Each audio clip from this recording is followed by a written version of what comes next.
Hey, I'd just like to say before the video starts that I'm actually working on a really big project right now that's a lot longer than my usual reviews. So, this video is probably going to be a lot less heavy on the editing. It's just to save me some time so I can upload some of these older scripts that I've written and I'm kind of just left into the background as these newer movies come out that I really want to cover. I'd like to reuse them and not just have them collect dust, so I hope you enjoy it nonetheless, but I'm sorry if the lower quality is noticed. Thank you for being patient, and I really, really appreciate it. Alright, I know this looks bad, but I promise you I have an explanation for the title. I was really hyped for Predator Killer of Killers. I've always been a huge fan of the first Predator movie, which is a great subversion of expectations as the first half is one big military action dude bro sequence, before slowing everything down to develop a horror-based narrative as our characters who just gun down countless humans with ease are destroyed by a seemingly alien being. I've seen every Predator movie that came after, and I am much less a fan of those. After all, we have What If a Predator Went to the Hood? What if the first movie was reversed and humans were brought to the Predator planet? What if the Predators wanted to be autistic? Wait, what? That's not even a joke. The Predator is basically about the Predators deeming this kid superior to humanity because he's autistic. So they want to kidnap him. What the fuck were they Oh, that makes sense. Anyway, after all that shit, they released a real movie, so whatever. Prey has the sauce and the substance to go with it. It's a whole ass meal that tops even the original. It has the action, the horror, the style. I mean, look at this. He's frickin' styling on them. God, it's like Hotline Miami up in here. But after the huge public appraisal of Prey, some ideas started wearing.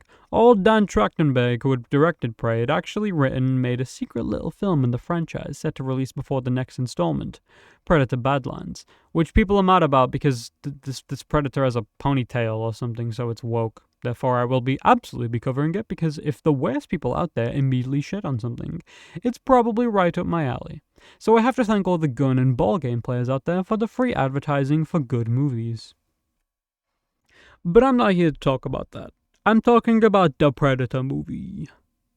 Killer Killers is a unique entry into the series, considering it's the only one that includes Vor. I mean, the only one that is animated. It's using the modern style of animation popularized by Spider-Verse and Arcane. I haven't seen Puss in Boots 2, but I know that it's good and we'll get around to it eventually. The animation here is beautiful, but I can't help but find it a little jarring to see blood and gore in it. Like, I'm used to watching Arcane where people might get shot, but nobody's getting torn apart. I'm not complaining though. You watch a Predator movie, you get Predator gore. And it does a great job of making them actually intimidating. Another unique aspect about the movie is that it's actually an anthology consisting of 3 separate stories about different cultures in different periods of time, taking on the Predator using varying degrees of technology.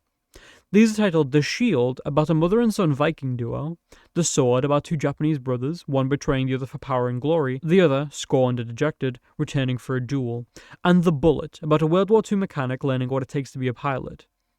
For what it's worth, I love this concept. I think it's so interesting and really lends itself well to the style that this is coming from.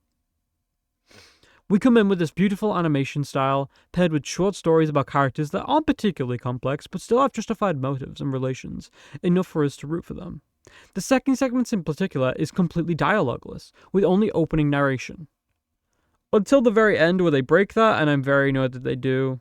Especially considering that they just link it back to the opening narration, which they didn't have to do verbally. They could have shown a metaphorical example or just played the opening narration again as the scene played out. But I digress. I think my favorite was the second section. It had the most vibrant location, and I like how it played out. Having the protagonist's backstory, then their plan for revenge, and making their way back to the former brother. And finally, the duel. I felt like they spent the perfect amount of time on the backstory of the main character compared to the first segment, where it felt a little bit too ham-fisted and drove its message into the audience slightly too hard. I do like the final fight in the first segment, however. The combat is much more brutal and meaty compared to the elegant and swift sword slashes, and more ingenuity-oriented flight in the third segment. Speaking of which, that segment injects the most character into the movie with the main character Torres, the first to speak English. But nitpicks aside, I do think the structure really works in this manner. The animation does a really good job of making the 3 segments seem distinct, their locations, their character designs, and even the little details in the material of their clothing and weapons. It adds to create a pretty immersive set of short stories. And it's not often that the media of short form stories and films are used nowadays, so I appreciate that the movie understands that what it wanted to be and delivered. Hey, why is there 15 minutes left? I'll get to that later. To cap off the positives of the movie, we have to talk about these predators. Each segment has their own unique and distinct predator. The first is hulking and muscular, throwing people aside with ease and bashing their heads in. It makes sense considering the location and time period. Raw strength versus the Vikings creates a head-on fight to the death. The technology it uses is some kind of gauntlet that shoots energy blasts in a knockback manner. I think it helps to make the predator seem like more than a muscular threat. It's also apt at using tools and tech. It's smart as well as strong. In comparison, the second predator is sleeker. The second predator is sleeker, with a dome-shaped mask that almost makes it look like a xenomorph. Perhaps this was alluding to their eventual rivalry with the other species. It has more of hallmarks of the original Predator's technology, the shoulder-mounted cannon and the wrist blades, and I think this was my favorite fight. The Predator had many more tools up its sleeve, and fighting two targets gave it a lot more to do. It also made it all the more satisfying to see the back and forth with using their tools and weapons against each other in unpredictable ways. The classic samurai movie tropes and references are also present, even if the story of the second segment is kind of generic. I can't knock it for a lot. The third Predator seems more war-torn. He's got more cybernetics, including a covered eye. We see more of his fangs too because of this, and my god, the movie does the Predator fangs so well. Anytime any of them shriek, it just looks so intimidating. It's clearly made with absolute love for the franchise. This Predator though, this guy is a dick. His shuttle has a piercing grapple hook that already does enough damage to the planes, but he also decides to start killing people in the most disrespectful ways. My god, he was practically giving them the Halo 3 teabag. I kind of wish we saw more Predators like this guy, although that might be the case in the future. He was a hater. That's where the positives end for me though, unfortunately. Because as sleek and stylish as this movie is, there's some real problems. For one, I don't think the movie commits itself well enough to the anthology concept. I love the idea of just showing the Predators fighting different cultures over different time periods. I think it's a great concept, and that it'd work better for a TV show. This movie is exactly 90 minutes long, and splitting the 3 stories into 30-minute segments would be great, especially for a show that lends itself And splitting the 3 stories into 30-minute segments would be great for a TV show, especially one that lends itself to instead have maybe 6 or 7 different short stories. We could have Predators vs. Cowboys, pirates, maybe 2 infantry soldiers have to work together to defeat a common enemy, ones that are on opposite sides in a war. There's plenty of other concepts they could use. Episodes could even be extended to 45 minutes to focus on the characters, their lives, motivations, and experience, all being linked by the requirement to kill for different reasons. And I think this would be a great idea because the characters are definitely not the strong suit of this movie. Ersa, Kenji, and Taurus are mostly defined by their relationships. A mother of a son, a dishonored brother, and a son trying to achieve his dream and make his father proud. While these do set the foundation for their characters, it doesn't show much of their internal struggles. The emotional moments often feel quite forced because of how fast the movie goes. You know what? I've been avoiding it so far, but I need to talk about the final act of the movie. So spoilers below for the premise of the final act. I'm not going to go into full detail of what happens in the end, but it's very important to get my gripes out there. So skip the timestamp on screen if required. And here we go. The final act of this movie kind of fucking blows. Remember when I said the anthology was a really good idea? Yeah, if this movie ended after the bullet, I'd probably have given it another full point to its overall score.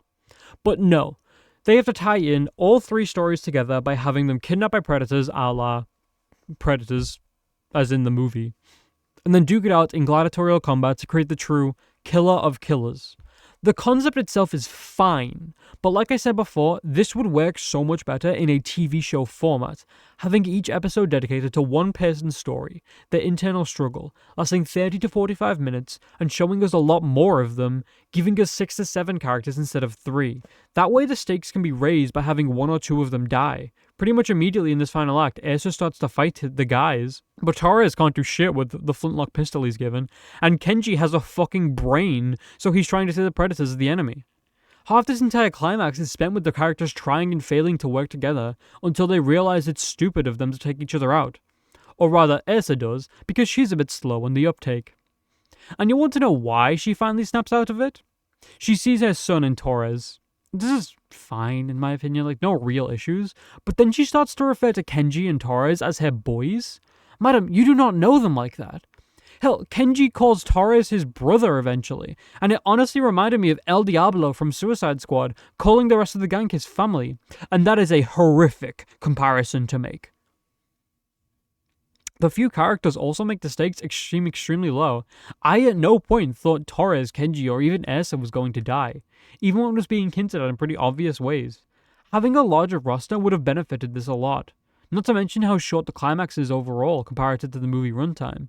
Yes, it's about 18% of the movie, but when we had to basically have our three characters introduced, fight each other, then figure out a plan, then use that plan to fight and try to escape from the predators, it doesn't really add up. As usual though, the action here is really cool. I like that Ersa has to ditch her axe and use the shield that saved her against the predator, and Kenji starts to team up with her.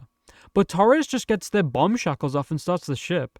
He did have a large impact on the escape, but not in a direct or satisfying way in my opinion. And the ending especially felt like it was kind of rushed.